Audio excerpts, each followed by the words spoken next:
क्योंकि अब जो दौर जा रहा है, अब जो वार होगी वो इकोनॉमी की वार होगी। रिसेंटली देखेंगे कि ये इंडिया ने मार्स के अंदर लैंडिंग की थी और वो माशाल्लाह से मैं ये कहूँगा कि यार मुझे बड़ा खुशी हुई यार कि हमारा हमसाया मुल्क है जो भी है। अगर पाकिस्तान में भी ऐसे मौका दिया जाए, किसी की भी गवर्नमेंट आती है उसको पूरा अगर 5 साल का मौका दिया जाए तो आपको खुद ही पता चल जाएगा कौन अच्छा कौन बुरा है। हमारे मुल्क में स्टेबिलिटी आती नहीं है। पाकिस्तान के ऊपर लोग ट्रस्ट नहीं करते, क्यों? क्योंकि यहाँ पर हमारी पॉलिटिकल स्टेबिलिटी नहीं है। जब पॉलिटिकल स्टेबिलिटी नहीं है तो कोई भी यहाँ पे ट्रस्ट नहीं करता। अस्सलाम वालेकुम व्यूअर्स, नमस्ते, सत श्री अकाल। मैं हूँ आपका होस्ट हसन अली जंगील और फर्स्ट स्पीक्स पे आपको खुश आमदीद कहता हूँ।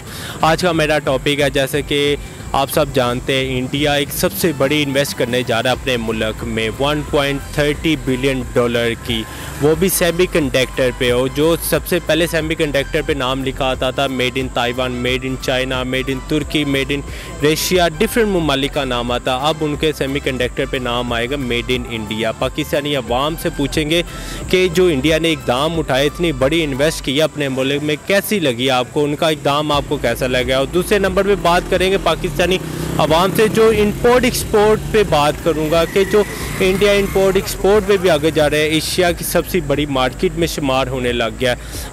पाकिस्तानी गवर्नमेंट और पाकिस्तानी अवाम क्यों इंडिया गवर्नमेंट और इंडिया अवाम से पीछे है? क्यों नहीं पाकिस्तान गवर्नमेंट हर चीज़ पे इकदाम उठा दी? चलते हैं पाकिस्तानी अवाम से पूछते हैं पाकिस्तानी अवाम के क्या रिव्यू हैं।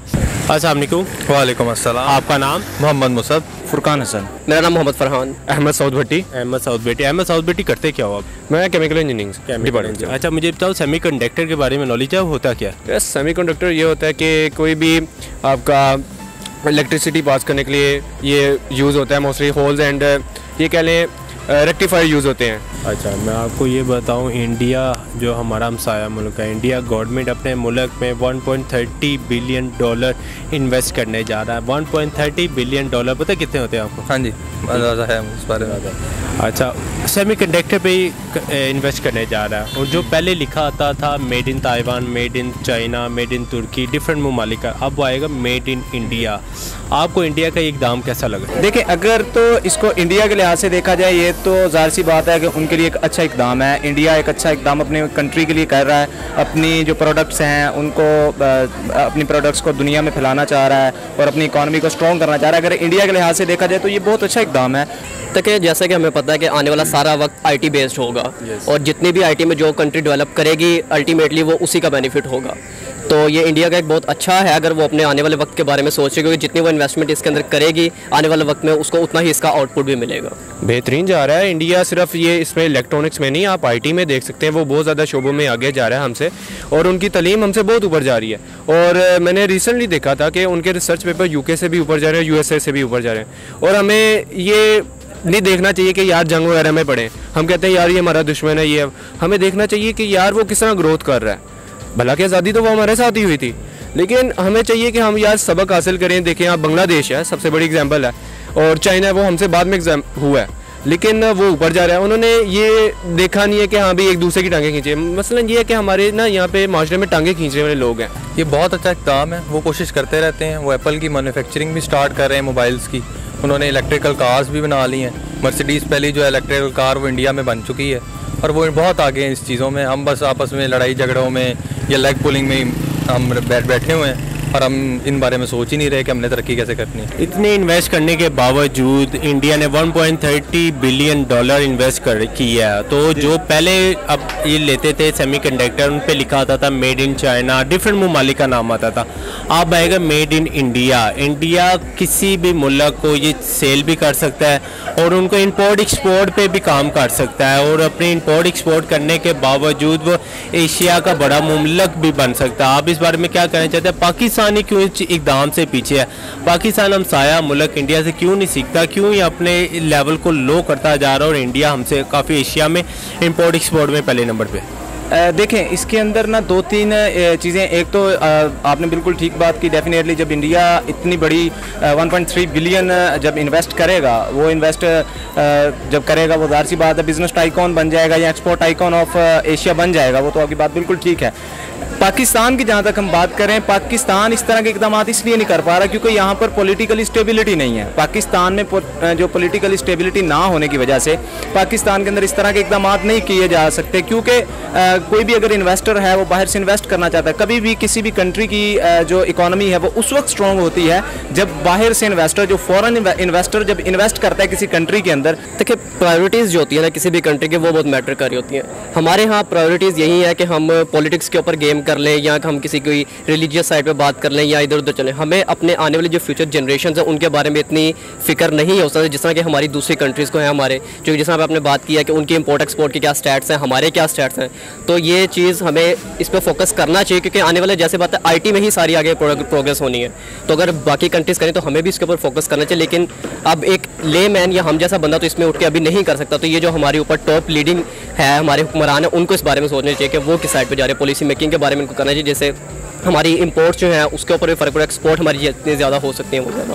बेसिकली कुछ लोग कहते हैं कि हमारे माशरे में ना करप्शन है।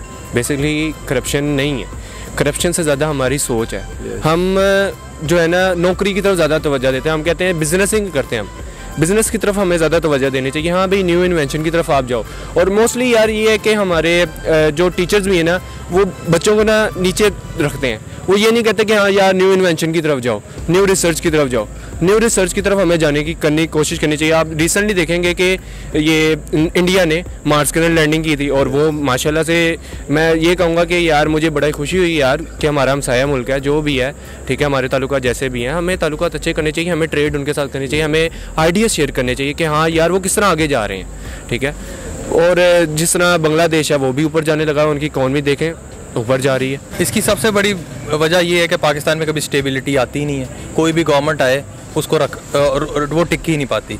इंडिया सबसे बड़ा ये उनका है कि सियासत में कोई इन्वॉल्वमेंट नहीं किसी और चीज़ की, और जो उनकी पॉपुलेशन या लोग चाहते हैं उनके, वो उस बंदे को ले आते हैं और वो उसको फिर पूरा मौका देते हैं कि वो अपनी एक्सीलेंस दिखा सके कि वो कितने कैलिबर का है। अगर पाकिस्तान में भी ऐसे मौका दिया जाए, किसी की भी गवर्नमेंट आती है उसको पूरा अगर 5 साल का मौका दिया जाए तो आपको खुद ही पता चल जाएगा कौन अच्छा कौन बुरा है। हमारे मुल्क में स्टेबिलिटी आती ही नहीं है। जब भी कोई गवर्नमेंट आती है 2-3 साल के लिए आती है, उसमें भी आधा साल वो अपनी गवर्नमेंट को बचाते हुए गुजर जाता है। तो हमारे मुल्क में जब तक स्टेबिलिटी नहीं आएगी, पूरे लोगों को मौका नहीं दिया जाएगा, तब तक हमारे मुल्क में कुछ भी बेहतरी नहीं आ सकती। पाकिस्तान के ऊपर लोग ट्रस्ट नहीं करते, क्यों? क्योंकि यहाँ पर हमारी पॉलिटिकल स्टेबिलिटी नहीं है। जब पॉलिटिकल स्टेबिलिटी नहीं है तो कोई भी यहाँ पे ट्रस्ट नहीं करता। जब बाहर का इन्वेस्टर ट्रस्ट करके इन्वेस्टिंग, वो इसलिए नहीं करते, उनको पता ही नहीं होता। वो कहते हैं कि ये गवर्नमेंट जो है इसको अपना नहीं पता, इसने 5 साल पूरे करने हैं या नहीं करने, ये हमें क्या गारंटी देगी कि हमारा 50 साल का ये जो प्रोजेक्ट है ये पाया तकमील को पहुँचेगा या हमें इससे कोई बेनिफिट मिलेगा। इंडिया ने $1.30 बिलियन अपने मुल्क में इन्वेस्ट करना है, तो आपको क्या लगता है उनको इनपुट मिलेगा कि बस ठीक नॉर्मल सा नहीं चलेगा? नहीं, ये एक बहुत अच्छी फिगर है जो उन्होंने इन्वेस्टमेंट के लिए स्टार्ट की है। और ऑब्वियसली अगर ये 1.3 बिलियन इन्वेस्ट कर रहे हैं तो आउटपुट इनकी मिलियंस टाइम इससे ज़्यादा होंगी, ना कि सिर्फ ये इस पर रुक जाएंगे। तो इससे ज़ाहिर है फिर उनकी जो है वो डिफेंस उनका स्ट्रॉन्ग होगा, और फिर जो अभी उनकी सिचुएशन है वो फिर वो पाकिस्तान को जिस तरह से अभी समझते हैं वो फिर वो पाकिस्तान के लिए मज़ीद मुश्किलात का सामना करना पड़ सकता है, क्योंकि जब उनके रिसोर्सेज बढ़ जाएंगे तो वो उसकी मज़ीद वो दूसरी फील्ड्स के ऊपर भी इसकी इन्वेस्टमेंट को बढ़ाएंगे, तो फ़र्क पड़ेगा। हम साया मुल्क को छोड़ के यूरोप साइड पर क्यों घुटने टेकते? ये तो अब सुपर पावर्स का कमाल है सर। आप जितने देख लें, आप सुपर पावर्स ने तो आपको कंट्रोल करना है, और हमें ज़हन पे यही सवार किया गया कि यही है सब कुछ है, ये नहीं है। मतलब कि आपको चाहिए सबसे पहले आप अपने हमसाये ममालिक के साथ ताल्लुकात करें, ताकि आपकी ट्रेड के लिए आपको ज़्यादा खर्चा ना करना पड़े। जब आपका ट्रेड का खर्चा नहीं आएगा, आपकी इकॉनमी भी अच्छी जाएगी। अब इंडिया की आप फॉरेन पॉलिसी देखें, आप सबसे पहले वो करते ही बात है ट्रेड की। वो कहते हैं भाई हमारे साथ ताल्लुकात कायम करने हैं, तो सबसे पहले ट्रेड की बात करो। ट्रेड नहीं है तो हम भी तो नहीं है। उनकी जापान के साथ सबसे ऐसे ताल्लुकात जा रहे हैं, और यूएसए, चाइना वगैरह, हालांकि चाइना के साथ उनकी बहुत अनबन है, लेकिन आप देखेंगे कि उनके माशाल्लाह मैं कहने लगा हूँ आपको, मैं भी बुरा लगे, लेकिन बात यह है कि उनके ताल्लुकात ट्रेड के लिहाज से बहुत ऊपर है। वजूहत हो सकती हैं हमारा मुल्क की ये जो स्टेबिलिटी नहीं आ रही है, हमारी गवर्नमेंट, इंडिया भी गवर्नमेंट चला रहा है। आपको पता है कि इंडिया का जो प्राइम मिनिस्टर है वो दूसरी दफ़ा भी प्राइम मिनिस्टर हैं अभी भी, और अगले वाले वक्तों में भी कहने सुनने में आ रहा है कि वो ही होंगे प्राइम मिनिस्टर। इन पाकिस्तान में क्यों ही स्टेबिलिटी क्यों नहीं आ रही? पाकिस्तान में इदारों की इन्वॉल्वमेंट बहुत ज़्यादा हो जाती है हुकूमती लेवल के ऊपर, जो कि नहीं होनी चाहिए। हुकूमत लेवल एक साइड पोर्शन होना चाहिए। लोग जिसको इलेक्ट करें उसको डिसाइड करना चाहिए फ्यूचर पाकिस्तान का। जब बहुत ज़्यादा इन्वॉल्वमेंट आ जाएगी, जब हुकूमत को पूरा मौका नहीं मिलेगा काम करने का, तो मुल्क में ऐसे ही इंस्टेबिलिटी रहेगी। तो आपको नहीं लगता कि पाकिस्तान गवर्नमेंट को, पाकिस्तान अवाम को, इंडिया हमारा हमसाया मुल्क, उनसे कुछ सीखना चाहिए? Import export, IT level, education level, technology level, each and everything में इंडिया इंडिया इंडिया होता जा रहा है। और हर चीज़ पे देखा जाए एजुकेशन लेवल सेक्टर हाई है, IT लेवल स्ट्रॉन्ग है। ईच एंड क्यों नहीं हम लोग पाकिस्तानी गवर्नमेंट या पाकिस्तानी अवाम अपने हमसाया मुल्क से सीखती? दुश्मनी को छोड़ के क्यों नहीं इन चीज़ों की तरफ इकदाम उठाती? जी बिल्कुल, वो आपने जो बात की है कि हमें सीखना चाहिए, हमें बिल्कुल जो भी कोई अच्छा काम कर रहा है हमें सीखना चाहिए। इंडिया हमारा बेशक हमारी उनके साथ इख्तलाफात हैं, हमारा हरीफ है, लेकिन हमें इन चीज़ों को जो है पसे पुश डाल के हमें उन चीज़ों पे, उन कामों पे आना चाहिए जो दुनिया में इस वक्त दौर चल रहा है। क्योंकि इस वक्त मैंने आपको पहले बताया कि अब जो वॉर है वो इकॉनमी वॉर है। हमें इकोनॉमिक वॉर अगर हो रही है, हमें अपनी इकोनॉमी को स्ट्रॉन्ग करना है, हमें अपनी इकोनॉमी पे जोर देना चाहिए। पाकिस्तान को इंडिया से सीखना चाहिए। बिल्कुल इंडिया जो है IT में बहुत आगे है हमसे। देखिए बात तो ये है कि हमें सबसे पहले अपने हमसायों से सीखना चाहिए, क्योंकि जितना अब हम सीखते हैं हम भी हैं, लेकिन हम नेगेटिविटी को सीखते हैं। हमें चाहिए कि हम पॉजिटिविटी को सीखें और अपने रिलेशनशिप्स जो है वो पॉजिटिव फॉर्म में बने। हम सबसे अच्छी इंपोर्ट एक्सपोर्ट इनके साथ ही कर सकते हैं, क्योंकि फ्यूल बचेगा, हमारा एक शॉर्ट रूट बनेगा, तो हम जितनी एक्सपोर्ट इंपोर्ट इनके साथ कर सकते हैं, किसी और के साथ मुस्तान से नहीं कर सकते। ब्यूरोक्रेसी हमारी अमल दरामद कराए। हमारे पास बजट आता भी है, लेकिन वो बजट सही जगह खर्च नहीं होता। लोगों के पेट भरी जा रहे हैं। वो कहते हैं हम पहले पेट भर लें, बाकी अवाम की खैर है। और हमारी अवाम भी ऐसी है कि वो कहते हैं भाई हम गवर्नमेंट जॉब में लगे और हम इस मुल्क को बाबों की दुआएं लगी हुई हैं और हम इस मुल्क को ही खाएं। हम ये नहीं कहते हाँ यार कि ये मुल्क तरक्की करे तो हम भी तरक्की करेंगे, हम आने वाली नस्लों का सोचे। नहीं, कोई नस्लों का नहीं सोचता। वो कहता बस मैं हो जाऊँ और कोई नहीं है, मैं हूँ। Thank you so much. तो व्यूअर, जैसा कि आपने देखा हमारी पाकिस्तान अवाम ने, हमारे पाकिस्तानी स्टूडेंट्स ने बहुत अच्छे रिव्यू दिए। उन्होंने बताया हमारी गवर्नमेंट का कसूर है, जिस वजह से हम लोग इन इकदाम से बहुत पीछे हैं। हमें चाहिए कि इन इकदाम को अपने हमसाया मुल्क से सीखना चाहिए। ये नहीं कि यूरोप वाली साइड से जाके जितने पास मुल्क से हम लोग तजारत या इंपोर्ट एक्सपोर्ट करेंगे, हमारी इकनॉमी उतनी ज़्यादा स्ट्रॉन्ग है। पूरी वीडियो को देख कर लाइक करें, शेयर करें, कमेंट करने ना भूलिएगा। हमसे कोई भी क्वेश्चन करना चाहिए कमेंट सेक्शन पर जाकर क्वेश्चन कर सकते हैं।